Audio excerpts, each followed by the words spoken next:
अच्छी और सच्ची खबरों में आज सबसे पहले बात इसरो की। अंतरिक्ष विज्ञान की दुनिया में भारतीय अंतरिक्ष अनुसंधान संगठन यानी इसरो की उपलब्धियों की फेहरिस्त में आज एक और उपलब्धि जुड़ गई है। आज सुबह इसरो ने सफलतापूर्वक नेविगेशन सैटेलाइट NVS-1 की लॉन्चिंग की।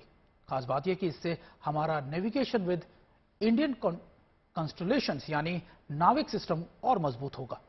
नाविक सैटेलाइट से हमारी सेनाओं को दुश्मन के ठिकानों की सटीक जानकारी मिल सकेगी। नाविक को इसरो ने ही विकसित किया है और बनाया भी है। इसके साथ ही सैटेलाइट एक समूह है जो अंतरिक्ष में ग्राउंड स्टेशन की तरह काम करेगा। देखिए रिपोर्ट।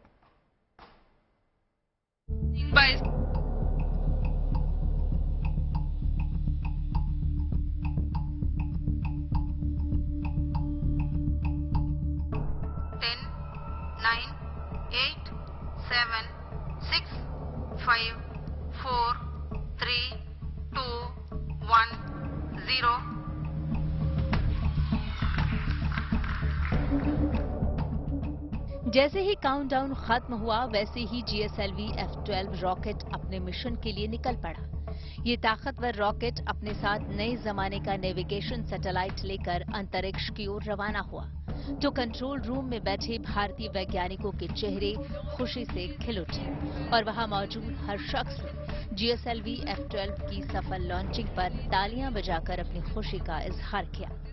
श्रीहरिकोटा के सतीश धवन स्पेस सेंटर के दूसरे लॉन्च पैड से सुबह 10:42 पर GSLV ने उड़ान भरी और लॉन्च के करीब 18 मिनट बाद रॉकेट से पेलोड अलग हो गया। इसके बाद वो पल भी कुछ मिनटों बाद आया जब नेविगेशन सैटेलाइट NVS-01 को अंतरिक्ष की कक्षा में सफलतापूर्वक स्थापित कर दिया गया। NVS-01 satellite separated.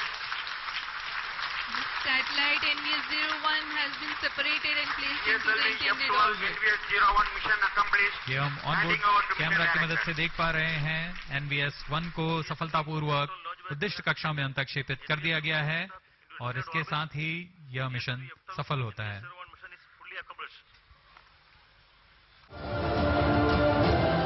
इस मिशन की सफलता के गवाह सेना के अफसर भी बने। इस कामयाबी के लिए इसरो प्रमुख डॉक्टर S. सोमनाथ ने अपनी टीम को बधाई दी।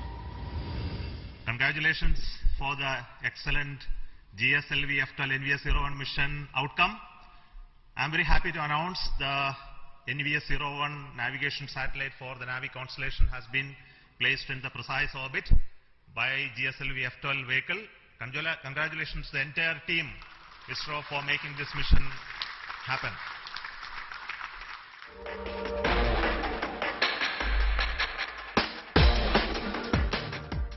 इसरो प्रमुख डॉक्टर सोमनाथ ने बताया कि देश के पास 7 नाविक सैटेलाइट्स थे, जिनमें 4 ही काम कर रहे हैं, जबकि 3 खराब हो चुके हैं।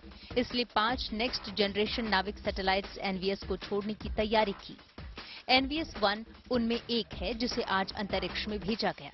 खास बात यह है कि नेविगेशन विद इंडियन कॉन्स्टलेशन यानी NAV-IC नाम के इस सैटेलाइट से नेविगेशन सिस्टम और मजबूत होगा।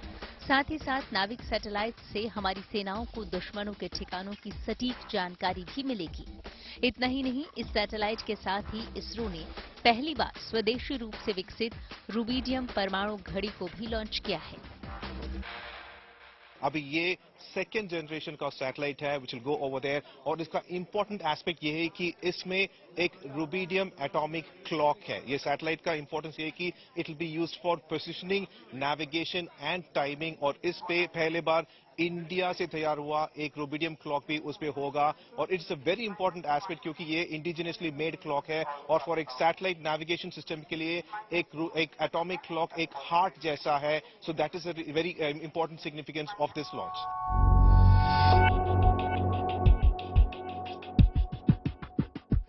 इस नाविक सैटेलाइट को 2 सोलर पैनल से ऊर्जा मिलेगी। साथ ही सैटेलाइट में लगी लिथियम आयन बैटरी की चार्जिंग भी होगी। कहा जा रहा है कि लॉन्चिंग के बाद से यह सैटेलाइट अगले 12 साल तक काम करेगा। बड़ी बात यह है कि इस स्वदेशी नेविगेशन सैटेलाइट को इसरो ने ही विकसित किया और बनाया है, जो कि सामान्य लोगों से लेकर सेना के लिए रणनीतिक तौर पर नेविगेशनल सेवाएं मुहैया कराएगा, जिसका फायदा ये होगा कि NVS-1 के जरिए अब हिंदुस्तान समय रहते ही सीमाओं पर होने वाली पड़ोसी देशों की नापाक कारगुजारियों का जवाब देने के लिए तैयार हो सकेगा। यानी किसी भी आपात स्थिति में ये नाविक सैटेलाइट देश की आंख बनकर सुरक्षा एजेंसियों को रास्ता दिखाने का काम करेगा। श्रीहरिकोटा से प्रमोद माधव के साथ bureau report, good news today.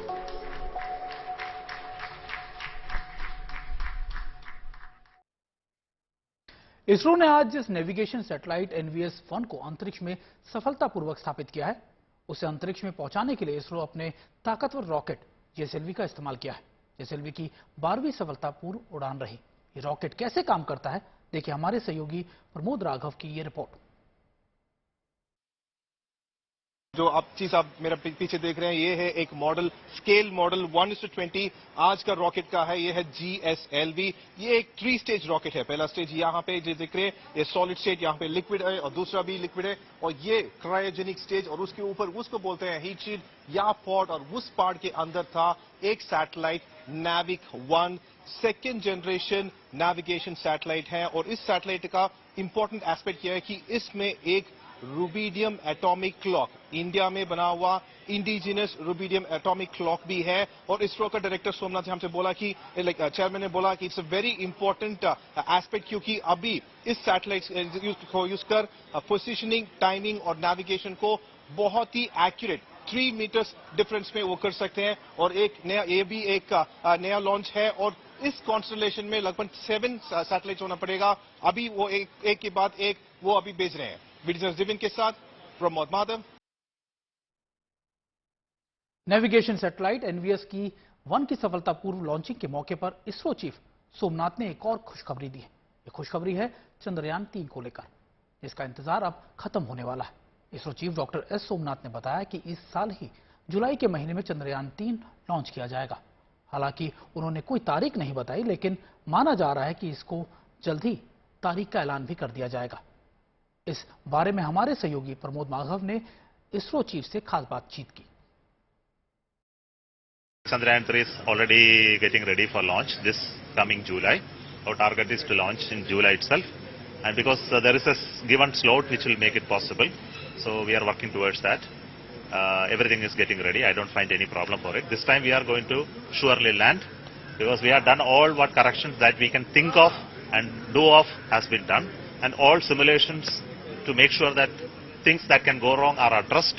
So with that confidence we will go, and if you have any doubt we will not launch. और चलिए अब अगली अच्छी खबर का रुख कर लेते हैं।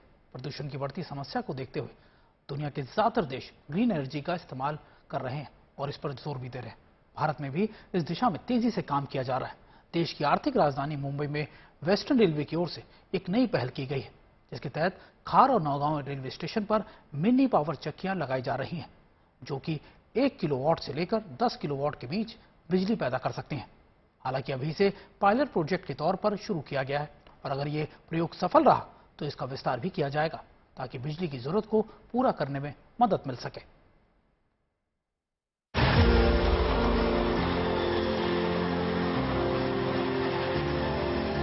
रेलवे ट्रैक के किनारे नीले और सफेद रंग की घूमती हुई ये ब्लेड पवन चक्कियां हैं, जिनके जरिए बिजली पैदा करने की कोशिश की जा रही है। वेस्टर्न रेलवे की ओर से ये अनोखी पहल की गई है। इसके लिए अभी खार और नायगांव रेलवे स्टेशनों के पास ये मिनी पवन चक्कियां लगाई गई हैं, जो कि 1 किलोवाट से 10 किलोवाट के बीच बिजली पैदा कर सकती हैं। ये पायलट प्रोजेक्ट के तहत शुरू किया गया है। ये आप 5 विंडमिल्स यहाँ देख रहे हैं। जैसे ही यहाँ से लोकल ट्रेन पास होती है तो वैसे ही ये जो विंडमिल्स हैं, पवन चक्की है, वो जोर से घूमने लगती हैं और एनर्जी पैदा करती हैं।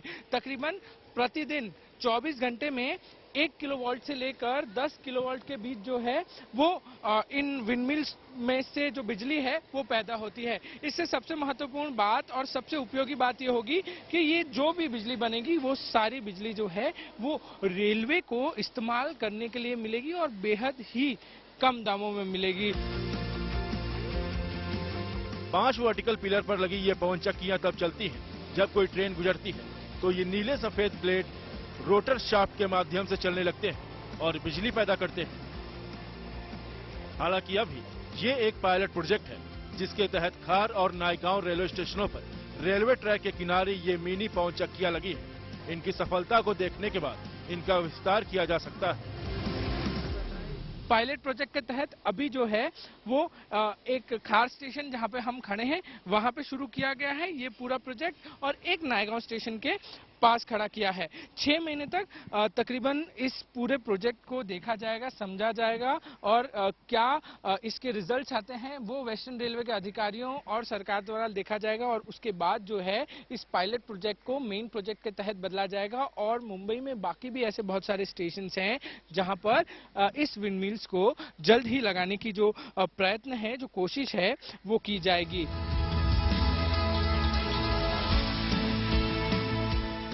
बिजली की बढ़ती जरूरत को देखते हुए वेस्टर्न रेलवे के इस प्रोजेक्ट को काफी अहम माना जा रहा है और तो और ये ग्रीन एनर्जी की दिशा में भी काफी अहम है, क्योंकि इससे एक तो बिजली की जरूरत को पूरा करने में मदद मिलेगी, दूसरा प्रदूषण की समस्या से भी निपटा जा सकेगा।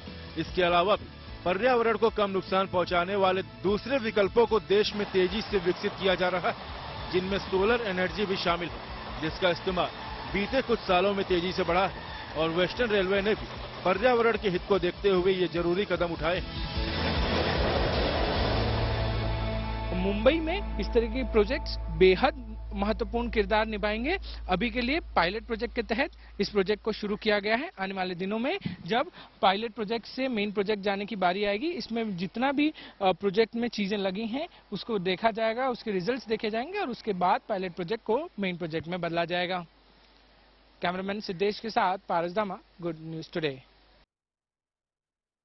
और अब बात दुनिया के सबसे पौराणिक और धार्मिक शहर वाराणसी को नई रफ्तार देने की है। काशी में रहने वाले लोगों के अलावा धार्मिक पर्यटन पर आने वाले लाखों करोड़ों शिव भक्तों की यात्रा को सुविधाजनक और सुरक्षित बनाने की कोशिश लगातार जारी है। इसी कड़ी में स्वच्छ जल का स्रोत, हिंदू धर्म में आस्था के प्रतीक और सनातन धर्म में देवी का स्वरूप माने जाने वाली सबसे पवित्र नदी गंगा नदी पर वाटर टैक्सी चलाने की तैयारियां हो रही है। इससे गंगा के रास्ते बाबा विश्वनाथ मंदिर जाना आसान हो जाएगा। फिलहाल घाट के रास्ते जो श्रद्धालु बाबा के दर्शन करने के लिए जाते हैं उनको दशावशेष घाट में पैदल ललित घाट होते हुए सीढ़ियों के जरिए मंदिर जाना पड़ता है। इससे थकान के साथ साथ समय भी काफी लगता है। वहीं शहर के भीतर से आने वाले श्रद्धालुओं को जाम का सामना भी करना पड़ता है। लेकिन वाटर टैक्सी की सुविधा होने के बाद लोग गंगा की लहरों के घाटों का नजारा लेते हुए बाबा के दर्शन कर सकेंगे। 15 जून से शुरू होने जा रही वाटर टैक्सी रामनगर से शुरू होकर रविदास घाट, अस्सी घाट, हरिश्चंद्र घाट और दशामेश्वेश घाट तक और फिर ललित घाट और मणिकर्णा घाट होते हुए नमो घाट की यात्रा कराएगी। विश्वनाथ मंदिर लोकार्पण के बाद वाराणसी में श्रद्धालुओं की संख्या में लगातार वृद्धि देखने को मिल रही है, जिसको देखते हुए सरकार द्वारा आने वाले श्रद्धालुओं की सुविधा को देखते हुए पहले रोपवे की सौगात दी गई। अब उसके बाद वाराणसी में वाटर टैक्सी की सुविधा भी वाराणसी में आने वाले श्रद्धालुओं को दी जाने वाली है। गुजरात की एक कंपनी द्वारा CSR फंड के माध्यम से ये सुविधा वाराणसी में आने वाले पर्यटकों को मुहैया कराई जाएगी। ये वाटर बोट वाराणसी के नमो घाट से लेकर रविदास घाट तक चलेगी। कहीं न कहीं वाराणसी में आने वाले श्रद्धालुओं को जाम के झाम से मुक्ति मिलेगी और इन सुविधाओं का लाभ वो उठा सकेंगे। सबसे बड़ी बात यह कि पहले इस वाटर टैक्सी को 80 घाट से चलाने की तैयारी थी, लेकिन बाद में इसे रामनगर से ही शुरू करने की योजना बनी। रामनगर से शुरू होने की वजह से यात्रियों पर अतिरिक्त 50 रुपए का बोझ पड़ेगा। हालांकि सड़क मार्ग से यात्रा में आने वाले खर्च की तुलना में किराया कम ही पड़ेगा। वाराणसी नगर निगम की तरफ से यह तय किया जा चुका है। हालांकि 15 जून को होने वाले शुभारंभ से पहले उसका खुलासा नहीं किया जा रहा है, लेकिन तय किराए में वाटर टैक्सी में सफर करने वाले यात्रियों को कई तरीके की सुविधा भी मिलेगी। वाटर टैक्सी अभी हमारे पास गुजरात से आई हैं 6 टैक्सी, जिसमें से 2 शुरू करने का प्लान है और यहाँ की जनता के लिए सुविधा पूर्वक रहेगा। और गंगा क्योंकि हमारे यहाँ मोक्ष की नगरी है काशी, उनको सुविधा मिलेगी यहाँ से ट्रेवल करने में और गंगा का आनंद भी लेंगे, गंगा किनारे घाटों का। रामनगर से लेके नमो घाट तक टैक्सी चलाई जाएगी। और वापसी में भी ये नुआ घाट से रामनगर, इसकी कैपेसिटी लगभग है 86 लोग इस पर बैठ सकते हैं और इसमें खान पान की व्यवस्था भी रहेगी और बाकी देखने में भी अट्रैक्टिव है और इसमें कुछ सुविधाएं भी जुड़ेगी जो जनता को, जिससे ड्रिंकिंग वाटर है, अन्य सुविधा है वो मिलेगी, फर्स्ट एड की भी मिलेगी। गुजरात से मंगाई गई 6 वाटर टैक्सियों में से 2 का संचालन 15 जून से शुरू किया जाएगा। पहले चरण में रामनगर से नमो घाट के बीच वाटर टैक्सी चलेगी। वाटर टैक्सी जगह जगह यात्रियों की मांग के अनुसार घाट पर जाएगी, वहां से यात्रियों को बैठाएगी, फिर निर्धारित घाट पर उतारकर आगे बढ़ जाएगी। इसका सबसे बड़ा फायदा बनारस आने वाले पर्यटकों को मिलेगा। इसके अलावा इसमें सवार होकर श्री काशी विश्वनाथ धाम तक आसानी से जाया जा सकेगा।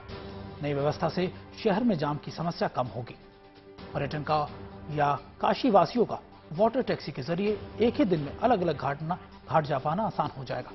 आसानी से और कम खर्च में ही वाटर टैक्सी में बैठकर लोग घाटों को निहार भी सकेंगे।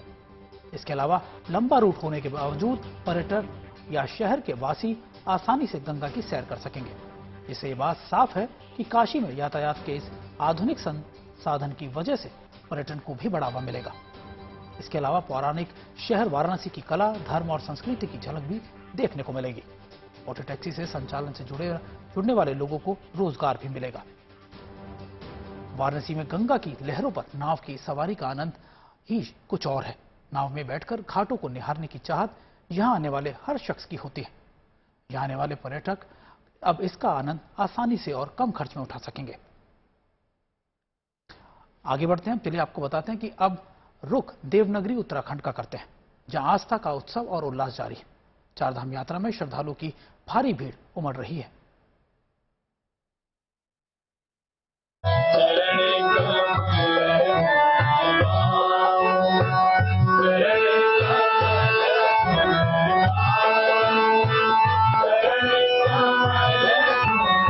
आस्था अपार, श्रद्धालुओं का उमड़ा सैलाब, गंगोत्री धाम में भक्तों का तांता। गंगा मैया के दर्शन के लिए लगी लंबी कतार।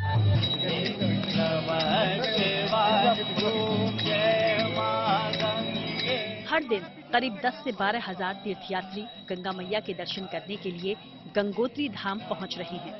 दर्शन के लिए लाइन इतनी लंबी है, तस्वीरों से आप अंदाजा लगा सकते हैं।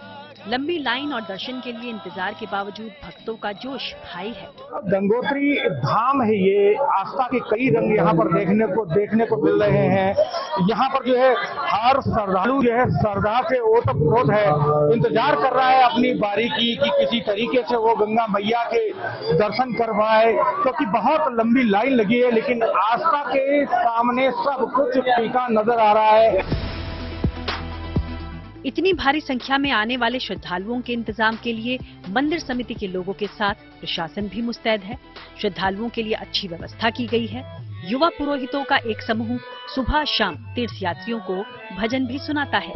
भारी संख्या में श्रद्धालुओं के आने से स्थानीय लोगों के कारोबार और आय में बढ़ोतरी हो रही है। इससे लोगों के चेहरे पर मुस्कान है। निश्चित तौर पर यह बहुत बड़ी अच्छी बात है, क्योंकि आप समझिए 4 धाम की जो यात्रा आती है वो पूरी एक रीढ़ है इकोनॉमी की, और तमाम हजारों करोड़ों लोग इस पे पलते हैं। अब बात बद्रीनाथ धाम की, तो मौसम ठीक होने का असर बद्रीनाथ धाम में भी दिख रहा है। मौसम साफ होने से बड़ी संख्या में श्रद्धालु यहां पहुंचने लगे हैं। 27 अप्रैल को बद्रीनाथ धाम के कपाट खुले, लेकिन मौसम की बेरुखी के चलते इस बार यहां आने वाले श्रद्धालुओं की संख्या में कमी देखी गई। अब अच्छी खबर ये है कि मौसम सुहाना होने पर बद्रीनाथ धाम की रौनक लौट आई है।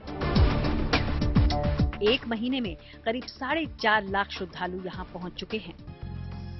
बद्रीनाथ धाम से कमल नयन सिलोड़ी और गंगोत्री धाम से ओंकार बहुगुणा के साथ bureau report, good news today. देखा आपने किस तरीके से मुश्किलों का सामना करते हुए भी हजारों लाखों श्रद्धालु लगातार 4 धाम यात्रा के लिए पहुंच रहे हैं। गंगोत्री धाम में तो गंगा मैया के दर्शन के लिए हर रोज हजारों श्रद्धालु आ रहे हैं। बद्रीनाथ धाम में भी श्रद्धालुओं की लंबी कतारें लगी हैं और आस्था के ये सैलाब ही ऐसा है कि हर कोई अपने भगवान के दर्शन करने के लिए हर रोज पहुंच रहा है, चाहे कितनी भी कठिनाई हो। अच्छी और सच्ची खबरों में आज इतना ही। आपसे कल फिर होगी मुलाकात नई खबरों के साथ, नए विश्लेषण के साथ। तब तक आप देखते रहिए गुड न्यूज टुडे।